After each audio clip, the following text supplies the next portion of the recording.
Fevi, Geni, ya, pas pelajaran ibu tadi, kenapa kalian bertengkar? Padahal ibu sudah memberikan tugas kepada kalian berdua dan teman-teman yang lainnya. Kok kalian bertengkar? Apakah kalian tidak menghargai ibu di dalam kelas? Nah, sekarang ibu tidak mau mencari siapa yang salah di sini. Kita cari solusi bersama-sama. Coba. Dan Geni, karena ibu lihat Geni yang paling emosi di kelas tadi, kira-kira permasalahannya apa tadi? Silakan Geni.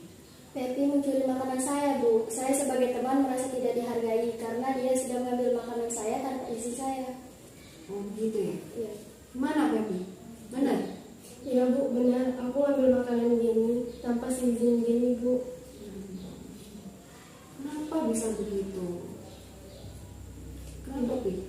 Ya, karena aku udah lapar, Bu. Kebetulan makanan Geni ada di atas meja, jadi aku ambil, Bu. Oh begitu ya? Kamu tahu mengambil barang sesuatu tanpa izin yang punya itu salah? Tahu tidak? Ya, Bu, aku tahu, Bu. Kalau tahu, apa alasan kamu mengambil barang milik Geni itu tanpa izin Geni? Karena Geni juga best friend, Bu. Jadi aku gak merasa risih ataupun gak merasa salah, Bu, dalam mengambil makanan si Geni karena dia itu best friend terdekatku, Bu. Oh, tapi hasil walaupun best friend harus minta izin kan? Buktinya ketika tidak minta izin muncul bentrokan, kayak Geni tidak suka, akhirnya muncul permusuhan. Ini dampaknya ketika kita mengedepankan ego kita. Nah sekarang Pepi tahu perbuatan ini salah kan? Iya, Bu. Nah, jadi kira-kira apa yang harus dilakukan? Meminta maaf, Bu, Sama siapa? sama si Geni. Geni, aku mau minta maaf karena udah ngambil barang kamu tanpa seizin kamu. Kamu mau nggak maafin aku? Iya, aku maafin kamu, Pepi, tapi jangan diulang lagi ya. Tapi kita harus tetap jadi best friend-an ya. Iya. Nah begitu nak ya. Jadi untuk Geni dan Pepi, untuk Geni jangan dendaman kepada Pepi, untuk Pepi juga kalau bisa ke depan jangan terulang lagi ya untuk kejadian yang terjadi pada hari ini ya. Apalagi kita sudah membuat aturan kelas di mana kita harus menjaga ketertiban kelas ya. Salah satunya tidak mengambil barang yang bukan menjadi hak milik kita ya. Nah, jadi silakan sekarang tidak ada dendam lagi kan? Iya, Bu. Geni sudah ikhlas makanannya diambil Ikhlas, Bu. ya, tapi kedepannya jangan diambil lagi ya, tapi harus sesuai dengan izin yang punya. Ngerti Pepi? Ngerti, Bu. Nah, ya, sudah sekarang silakan kembali ke kelas.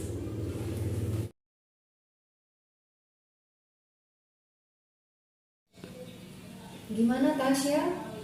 Tadi pas ulangan ibu lihat Tasya melakukan sesuatu yang di luar kebiasaan.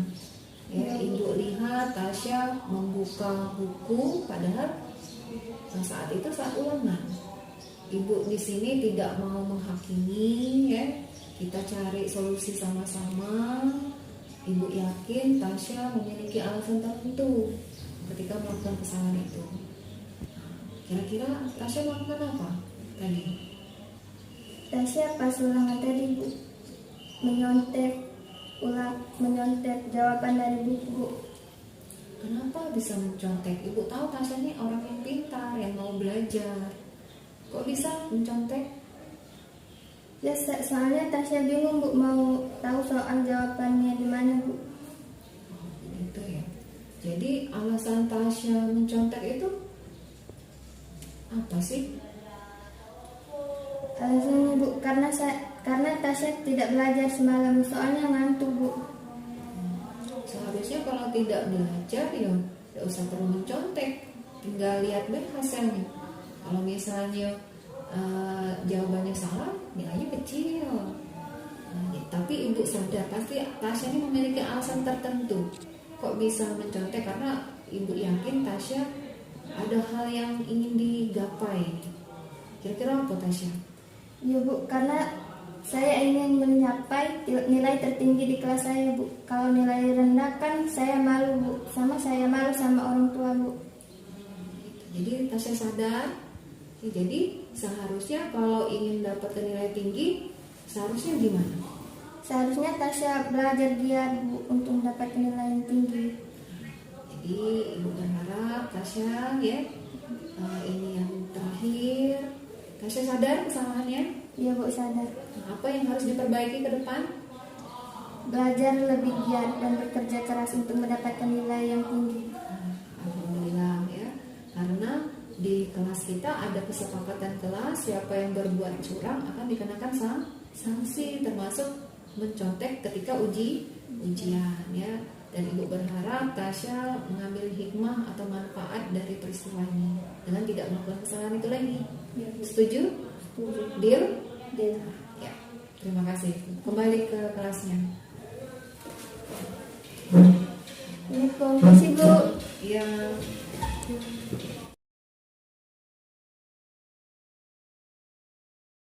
Assalamualaikum warahmatullahi wabarakatuh. Perkenalkan nama kami, nama saya Fevi Anggrayani. Nama saya Geni Putri Lestari. Adapun restitusi yang dilakukan Ibu Dwi Hartati kepada kami, Yang kami rasakan diantaranya 1. walaupun kami bersalah, tapi kami tetap didengarkan. 2. Kami tahu kesalahan kami dan kami berusaha untuk mencari solusi dari kesalahan yang kami lakukan. 3. Walaupun kami bersalah, tapi kami tidak merasa terhukum.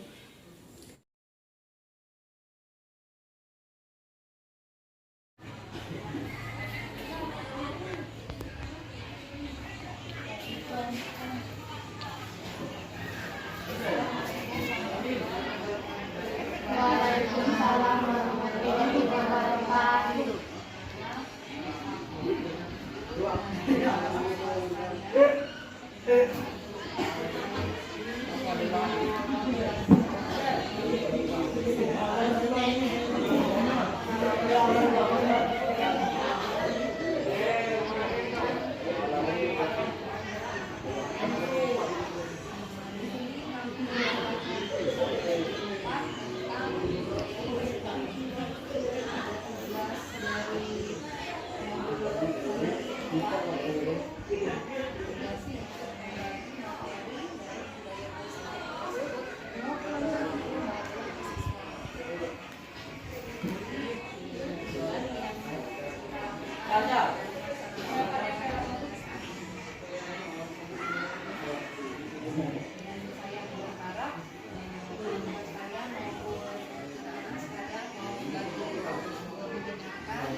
Assalamualaikum warahmatullahi wabarakatuh. Waalaikumsalam warahmatullahi wabarakatuh. Terima kasih kepada rekan kami Ibu Peti yang telah menyediakan waktu untuk mendengarkan sosialisasi kami tentang modul 1.4, yaitu yang berhubungan dengan budaya positif.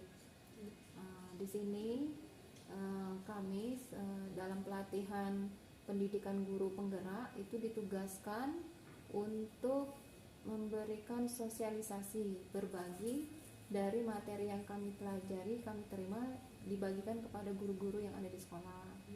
Nah, itu merupakan bentuk aksi nyata dalam modul 1.4 tentang budaya positif di sekolah. Dalam modul 1.4 itu dijelaskan tentang konsep-konsep inti yang harus dilakukan oleh guru di sekolah ataupun di kelas. Nah, seperti dalam pembelajaran modul 1.1 tentang pemikiran filosofis Ki Hajar Dewantara, guru itu adalah petani. Nah, Dia punya kewajiban untuk menuntun siswa-siswanya ke arah yang lebih baik lagi. Dan sekolah merupakan tempat siswa-siswa untuk berkembang lebih baik lagi. Di dalam modul 1.4 itu ada konsep-konsep inti yang kami pelajari, yaitu disiplin positif, motivasi perilaku manusia, kebutuhan dasar manusia, posisi kontrol, keyakinan kelas, dan segitiga restitusi. Nah, adapun disiplin positif, apa sih disiplin positif itu? Disiplin positif adalah usaha seseorang untuk membuat kepatuhan pada orang lain. Jadi disiplin itu identik dengan tata tertib, aturan. Tapi disiplin positif ini diharapkan guru menerapkan rasa disiplin tanpa adanya hukuman untuk siswa. Nah, itu yang diharapkan untuk guru untuk menerapkan disiplin positif di kelas ataupun di sekolah tanpa menerapkan adanya hukuman. Contohnya ketika diharuskan untuk datang tepat waktu, jam masuk, kalau kita kan jam masuk kan jam 7:15. Nah, itu alhamdulillah sekolah kita sudah mulai disiplin, anak-anak sudah menerapkan disiplinnya untuk masuk ke tepat waktu jam pukul 7:15. Tetapi ada saja beberapa anak yang masih melanggar. Nah, di sini diharapkan guru piket untuk menerapkan rasa disiplin tanpa memberikan hukuman. Bisa dengan menyadarkannya terlebih dahulu. Konsep inti modul 1.4 yang kedua yaitu motivasi perilaku manusia. Motivasi perilaku manusia itu ada 3 motivasi yang mendasari manusia itu untuk melakukan sesuatu. Ada yang didasari karena hukuman, ada yang karena didasari oleh imbalan, ada juga yang didasari karena keinginan untuk menjadi diri sendiri. Nah, di sini diharapkan siswa untuk melakukan sesuatu baik di kelas maupun di sekolah karena keinginan untuk menjadi dirinya menjadi lebih baik lagi, bukan karena adanya hukuman, bukan karena adanya imbalan dia melakukan sesuatu yang positif, tapi karena kesadaran dia ingin menjadi pribadi yang lebih baik lagi. Konsep yang ketiga yaitu kebutuhan dasar manusia. Kebutuhan dasar manusia ini ada 5, yaitu bertahan hidup, kasih sayang dan rasa diterima, penguasaan, kesenangan dan kebebasan. Di sini diharapkan peserta didik atau murid mereka memiliki kebutuhan dasar yang harus dipenuhi. Jadi guru diharapkan mengerti bagaimana kebutuhan murid sebagai orang yang ingin diberi kasih sayang, sebagai orang yang ingin diterima, sebagai orang yang ingin mendapatkan kesenangan. Jadi guru harus memahami karakter atau kebutuhan dasar murid tersebut. Konsep inti modul 1.4 yaitu posisi kontrol. Di sini posisi kontrol adalah guru yang mengontrol siswa. Jadi posisi kontrol guru ini ada 5. Dia sebagai penghukum, dia sebagai pembawa rasa bersalah, dia sebagai pemantau, dia sebagai manajer, dan dia sebagai teman. Nah, posisi kontrol guru ini dia sebagai penghukumnya. Jadi tipe guru ini guru yang sering menghukum ketika siswa sering melakukan kesalahan. Nah, jadi tidak ada ampun ketika siswa melanggar aturan di sekolah, dia langsung menghukum ke siswa tersebut. Biasanya siswa takut terhadap guru tersebut. Kemudian ada juga tipe guru yang sebagai pemberi rasa bersalah. Jadi guru itu tidak menghukum tapi memberikan kalimat-kalimat yang menyakitkan ke siswa sehingga siswa itu merasa dia tidak berguna sebagai manusia. Kemudian ada juga posisi guru sebagai teman. Nah, di sini posisi guru yang merangkul siswa, mendengarkan siswa, menjadi sahabat siswa, tetapi dia memiliki sifat yang tegas terhadap siswa. Kemudian ada juga sebagai pemantau. Nah, fungsi guru sebagai pemantau ini dia memiliki sifat mengamati perkembangan, kelebihan dan kekurangan siswa baik di kelas maupun di sekolah. Kemudian ada guru sebagai manajer. Manajer ini mengatur bagaimana kondisi siswa ke depan, mau menjadi apa, mau ngapain, gitu kan. Jadi dia berfungsi sebagai manajer. Nah, di sini diharapkan dengan mempelajari modul 1.4 ini kita mengerti, kemudian memilih posisi guru yang nyaman untuk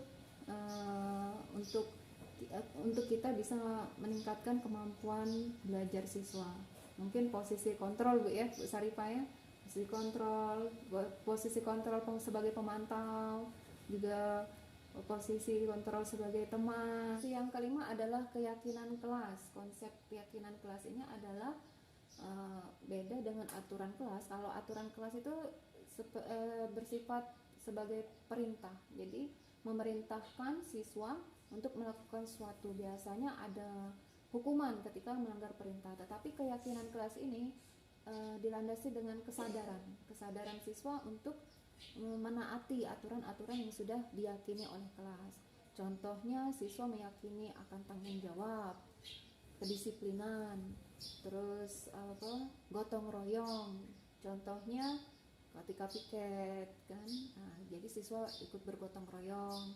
Kemudian disiplin, siswa meletakkan sepatu pada tempatnya, tidak memakai sepatu dalam ruangan. Nah, itu contoh keyakinan kelas.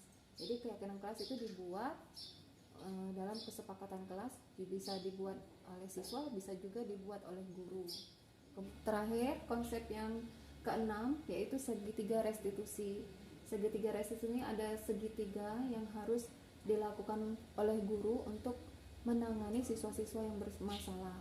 Restitusi itu sendiri adalah proses menciptakan kondisi bagi murid untuk memperbaiki kesalahannya. Jadi siswa menyadari kesalahannya, kemudian mengatasi sendiri, kemudian menemukan solusi sendiri bagaimana mengatasi masalahnya. Segitiga restitusi ini terdiri dari menstabilkan identitas, validasi tindakan yang salah, dan menanyakan keyakinan. Baiklah, ini beberapa implementasi budaya positif yang saya lakukan di kelas.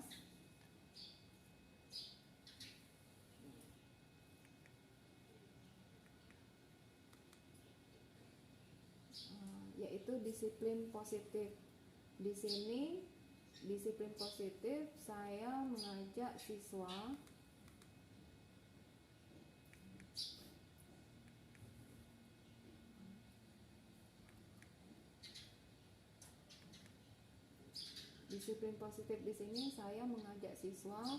untuk sholat zuhur berjamaah.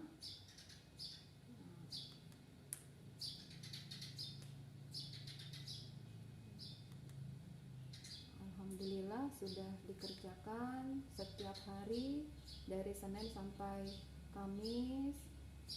Tetapi masih ada juga beberapa siswa yang belum sadar, tetapi alhamdulillah sedikit ke belakang sudah mulai banyak siswa yang menunaikan sholat zuhur di sekolah. Mereka sudah disiplin untuk menunaikan ibadah sholat di sekolah. Kebenaran walaupun tidak ada masjid di sekolah kami masih menggunakan aula untuk menjadi tempat bagi siswa untuk sholat zuhur. Selain sholat zuhur, beberapa guru juga mengarahkan untuk sholat Jumat berjamaah.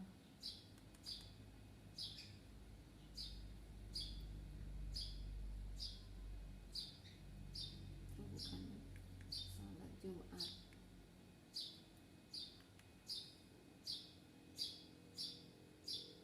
Sholat Jumat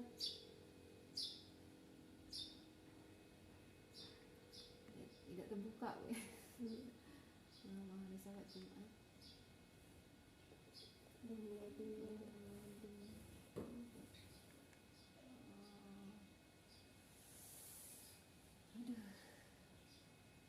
Nah, ini dia. Nah, sholat Jumat, Bu. Jadi alhamdulillah sekarang siswa sudah mulai disiplin untuk menunaikan sholat Jumat di sekolah. Jadi Jadi untuk siswa laki-laki mereka menunaikan sholat Jumat di sekolah. Alhamdulillah sudah terlaksana sampai detik ini. Kemudian untuk rohis, alhamdulillah siswa rohis itu disiplin untuk melaksanakan latihan rebana dan hadroh. Jadi mereka sudah inisiatif sendiri untuk melaksanakan latihan rebana di sekolah.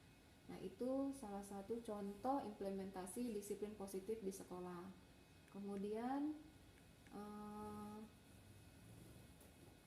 segitiga restitusi. Segitiga restitusi ini saya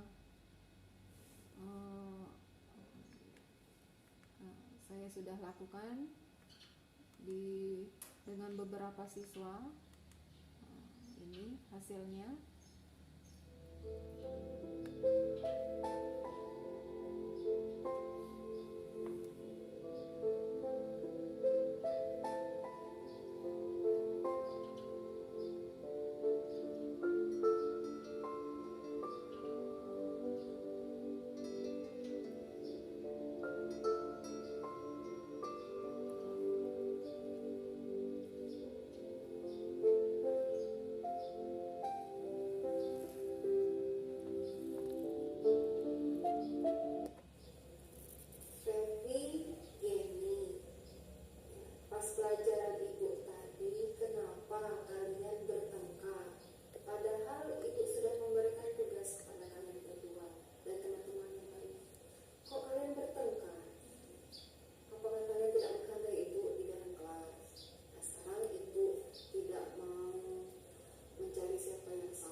Ini kasus 2, ketika ulangan harian siswa Gimana Tasya? curang. Tadi pas ulangan ibu lihat Tasya melakukan sesuatu yang di luar kebiasaan. Ya, ibu lihat Tasya membuka buku, padahal saat itu saat ulangan. Ibu di sini tidak mau menghakimi,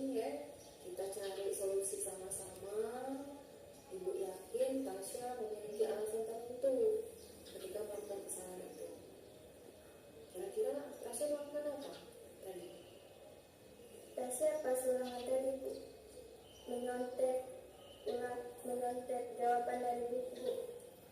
Kenapa bisa mencontek? Ibu tahu Tasya ini orang yang pintar, yang mau belajar. Kok bisa mencontek? Ya, soalnya Tasya bingung Bu mau tahu soal jawabannya di mana Bu.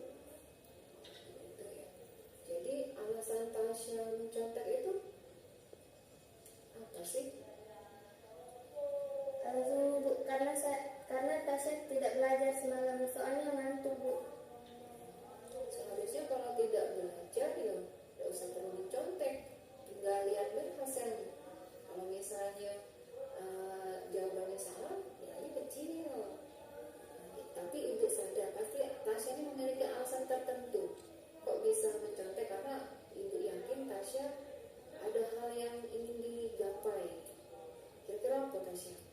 Ya Bu, karena saya ingin mencapai nilai tertinggi di kelas saya Bu. Kalau nilai rendah kan saya malu Bu, saya malu sama orang tua Bu. Jadi Tasya sadar, jadi seharusnya kalau ingin dapat nilai tinggi, seharusnya gimana? Seharusnya Tasya belajar giat Bu untuk mendapat nilai yang tinggi. Jadi ibu berharap Tasya ya, ini yang terakhir. Tasya sadar kesalahannya. Ya Bu, sadar. Apa yang harus diperbaiki ke depan? Belajar lebih giat dan bekerja keras untuk mendapatkan nilai yang tinggi. Alhamdulillah ya, karena di kelas kita ada kesepakatan kelas, siapa yang berbuat curang akan dikenakan sanksi, termasuk mencontek ketika ujian ya. Dan ibu berharap Tasya mengambil hikmah atau manfaat dari peristiwa ini dan tidak melakukan kesalahan itu lagi. Setuju? Deal? Ya, terima kasih. Kembali ke kelasnya. Terima kasih Bu. Ya, Tanggapan siswa setelah restitusi. Assalamualaikum warahmatullahi wabarakatuh. Perkenalkan nama saya Hefi Angrayani. Nama saya Geni Putri Lestari. Adapun restitusi yang dilakukan Ibu Dwi Hartati kepada kami, Yang kami rasakan diantaranya 1. walaupun kami bersalah, tapi kami tetap didengarkan. 2. Kami tahu kesalahan kami dan kami berusaha untuk mencari solusi dari kesalahan yang kami lakukan. 3. Walaupun kami bersalah, tapi kami tidak merasa terhukum. Demikianlah restitusi dari Ibu Dwi Hartati. Semoga guru-guru yang mengajar di luar sana dapat menerapkan restitusi ini. Terima kasih. Wassalamualaikum warahmatullahi wabarakatuh.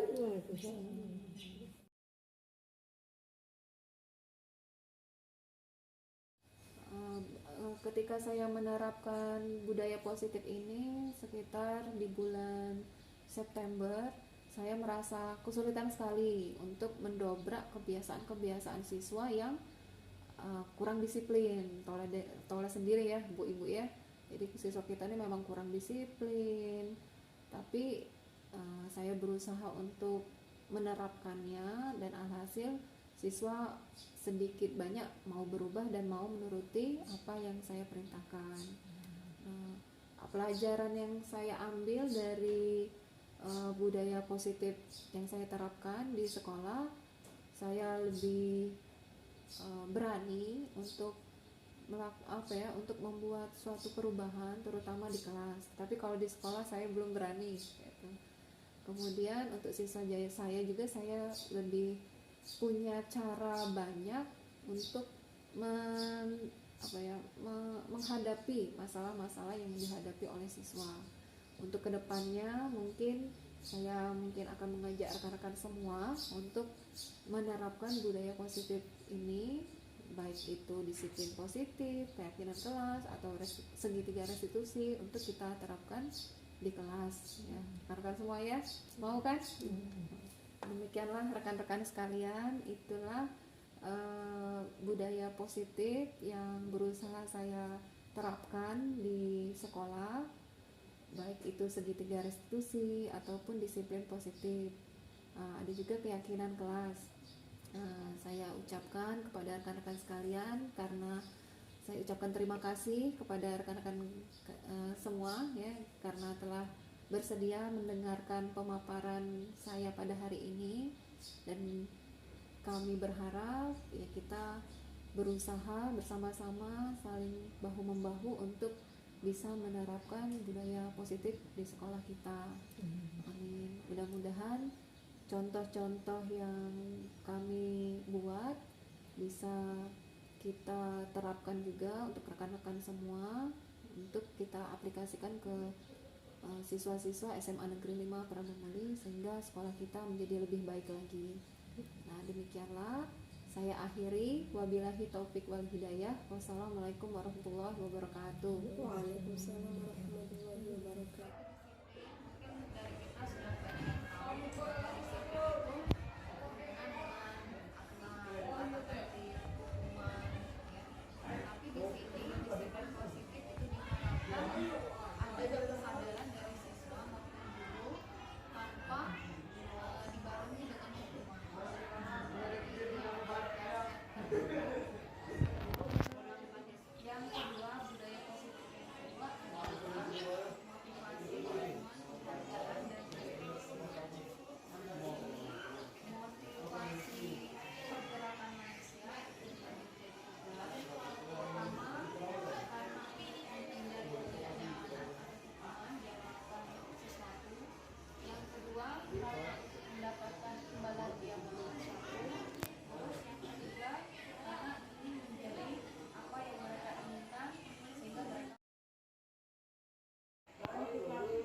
Why did